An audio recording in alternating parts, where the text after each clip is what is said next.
Well, I thought today we might do something a little bit different from me in any event. That would be an unboxing video. And since I have items coming in from now through the early part of next week, I may in fact combine one longer video, or I may not even do it at all. We'll see how things go. All right, so for any unboxing, we need a knife. The Swiss Army knife, don't leave home without it. All right, now, first of all, this has come, interestingly enough, from Las Vegas. And I know what's in it. So let's cut through the tape.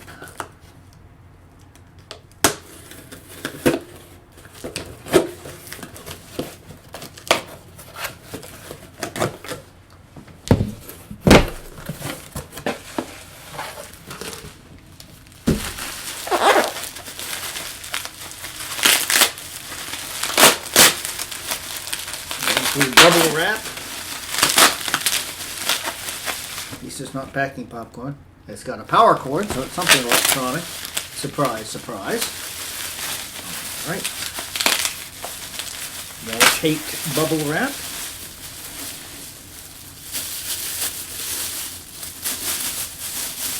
And a plastic bag.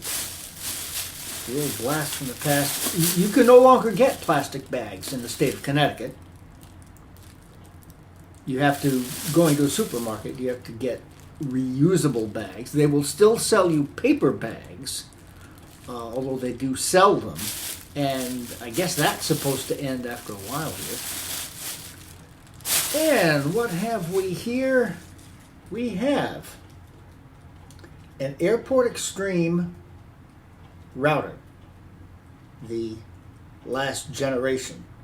Now, in my previous home, prior to the fire, I had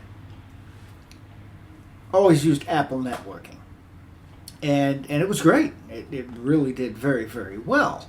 I started out in rebuilding my life, getting Airport Expresses. I've actually got 3 around the house, and started building that. And then Apple announced the end of their sale of routers, which is a sad thing. So when I moved into this place, I had good old Cox Communications come in, and I took what they assured me was the best possibility in home wireless networking. It hasn't really proven to be. So these, here's the Apple logo and everything. You've got 4 Ethernet ports on the back, 1 in and then 3 out. A USB port, sadly that's USB 2, but you know, this is a fairly old machine at this point.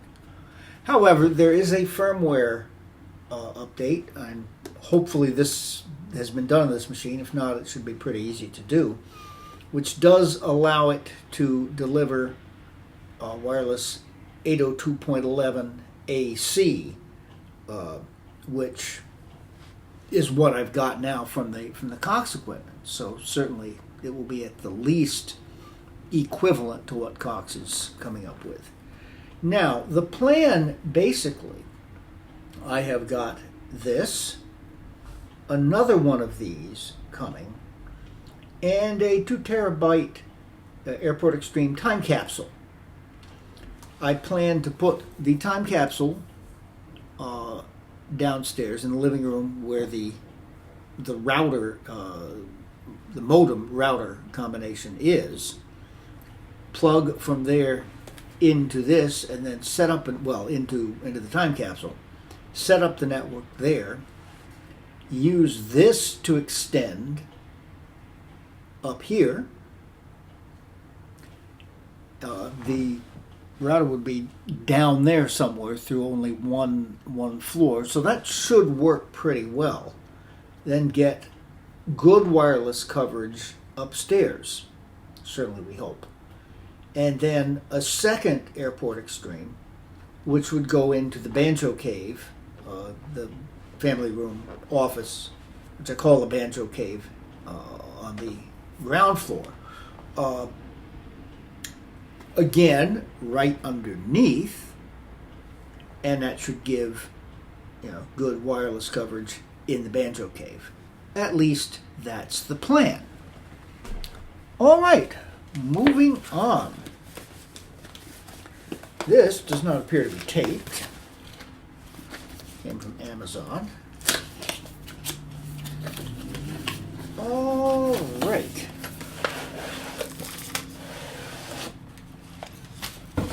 Now what this is a series of shelving units. There are 3 of them of different sizes.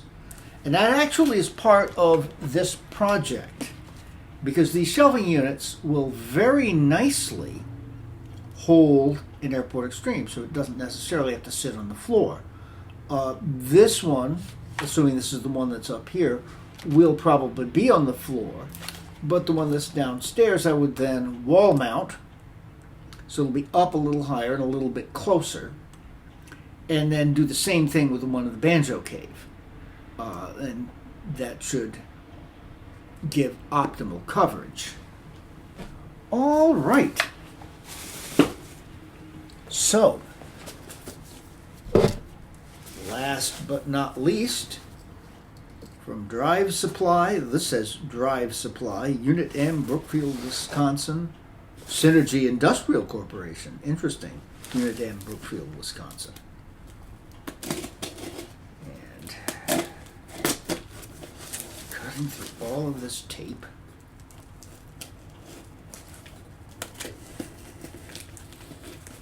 Makes me wonder, do they really need to use this much tape?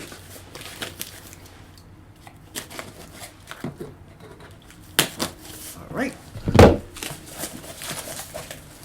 Oh, goody.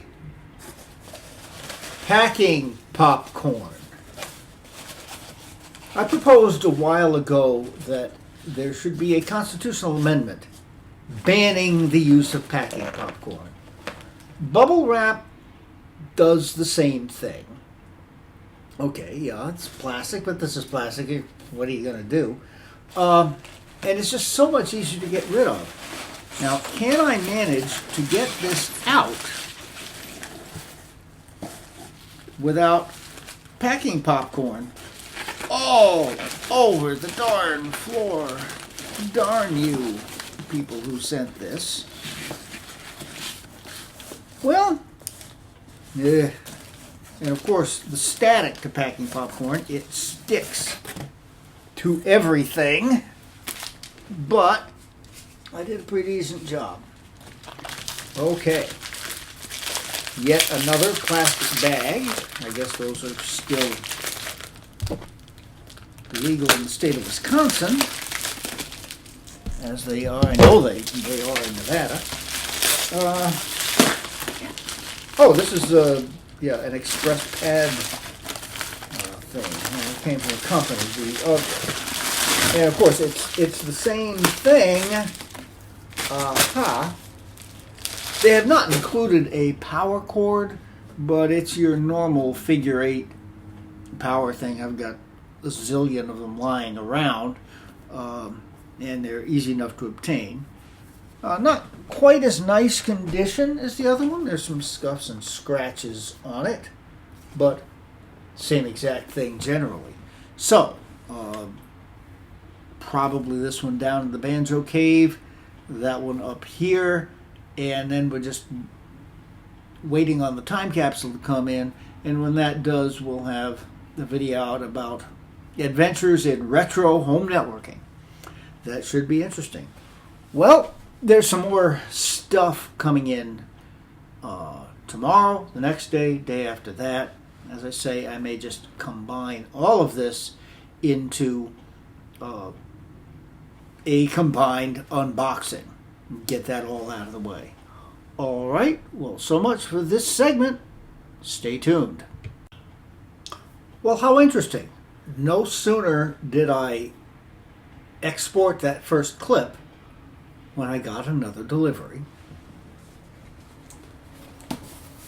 from Amazon, and I really am not sure what this is. I order a lot of stuff from Amazon.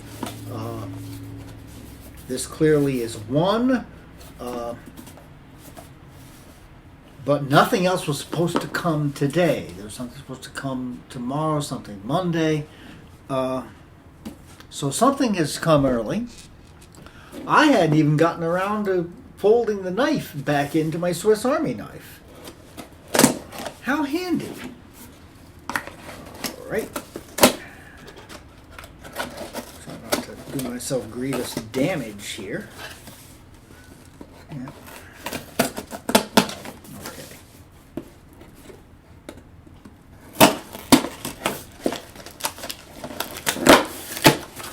All right.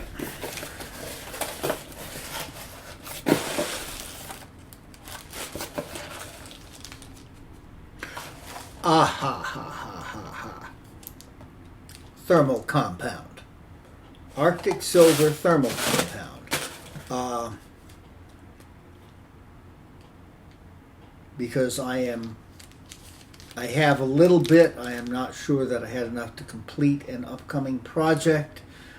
The explanation of what that upcoming project will be will have to wait until some other things are delivered. So we shall put that aside. Okay, well, hey, it was an unboxing.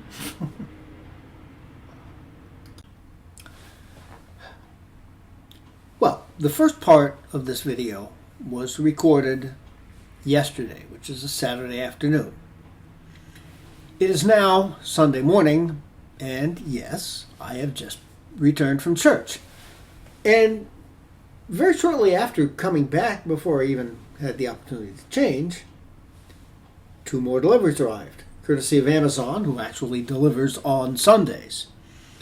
So, we're going to continue with the unboxing.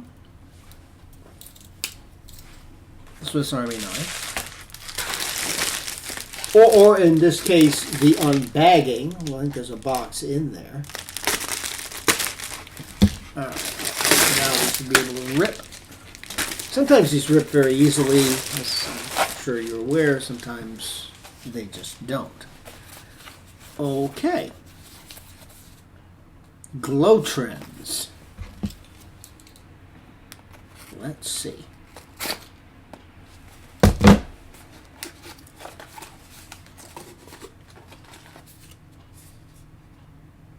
Feedback and review. Yes.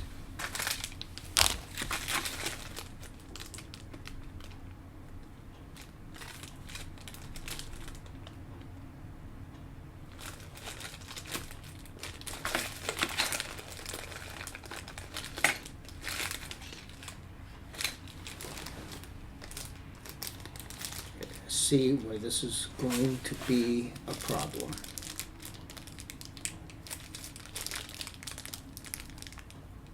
This was not clear from the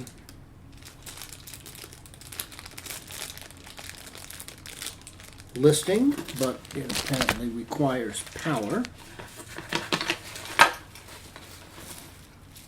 So this may actually need to get returned. This is a Glow Trends NVMe PCIe adapter, which would actually hold 2 such adapters.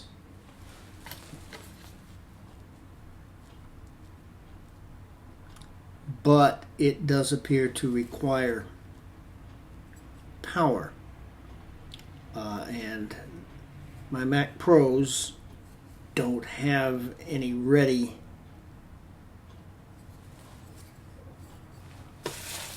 source of power to put in. So that's probably going to have to get returned.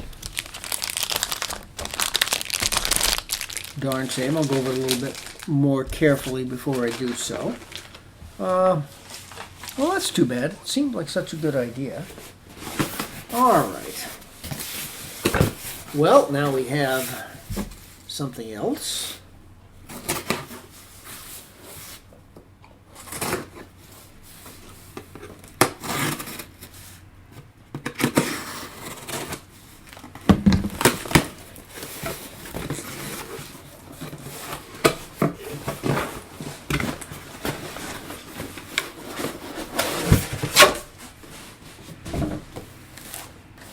The Mercury Elite Pro Dual 0 gigabyte enclosure, which simply means it doesn't have any drives in it. Now, the reason I bought this, I had picked up, quite inexpensively, a G-Raid, which connected via FireWire, USB, or eSATA. However, after a short period of time, it started displaying a rather angry red light on the front of it, which my initial thought was, well, okay, one of the drives is failing. So I got a couple of more drives, and it almost seemed to work, but as soon as I broke the RAID array on the original drives, now every time I put it in, it insists on initializing the drive that's in there. Now I had put, right now I've got two 8 terabyte drives in there, and it's reading as one 2 terabyte drive. Okay, so we continue unboxing our Elite Dual Pro. There's paperwork. This, I'm sure, is power cord and data cords. Power cord, typical figure 8. 2-prong cord. And yes, data cords. We have USB 3.0, which would be good. That's eSATA. And this is the power brick that goes along with it. Okay. And then, continuing along here.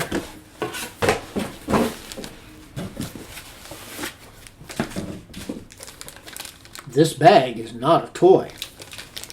I shall resist all temptation to play with the bag under those circumstances. All right. Now, there are obviously a lot of different kinds of enclosures that you can get. I went with this one just because clearly it was designed by OWC to look like a Mac Pro. I mean, it looks like a little miniature Mac Pro without handles on the top. How cool is that? I/O in the back, DC in, eSATA, USB. Oh yes, there's hardware RAID, so RAID configuration, which you can set to be independent, RAID 0, RAID 1, or SPAN, which is most likely what I'm going to do. This is going to be used for backup, and I'm not that concerned about speed. I'm not going to be working off this disk. It's just these drives. It's just going to be backup. If something goes wrong, then I'll have the ability to restore. So that's the plan anyway. Yeah, I'm looking forward to that. I'll have to read the documentation to see exactly how the thing opens up. in terms of, again, there's a Kensington lock there. That's cool. Yeah, the G-Raid was very easy. Just pushed on the front door and it popped open. But no problems. We have directions. Okay, so that's the unboxing. I'm going to have to look at that PCIe adapter card. It's probably just not going to work. That's unfortunate. But we shall see. Now, I've got more things coming tomorrow.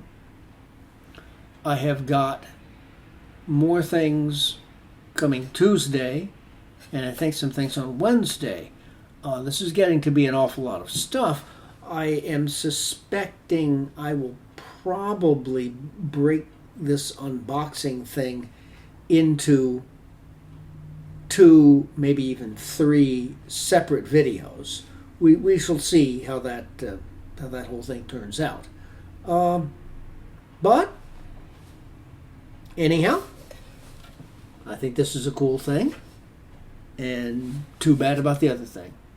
Well, we shall see. Well, having looked a little more carefully, I see that this cable that came with the PCIe card for the MENVs is certainly not a power cable. It's a SATA data cable. In looking at the directions that come with the card, there is no mention of this whatsoever. So I don't think in the PCIe slot I'm going to use on the Mac Pro, this is really going to be necessary. So we'll give it a try. I've got to get another SSD in before I can actually do that. And we'll see how it works. Hopefully it's going to.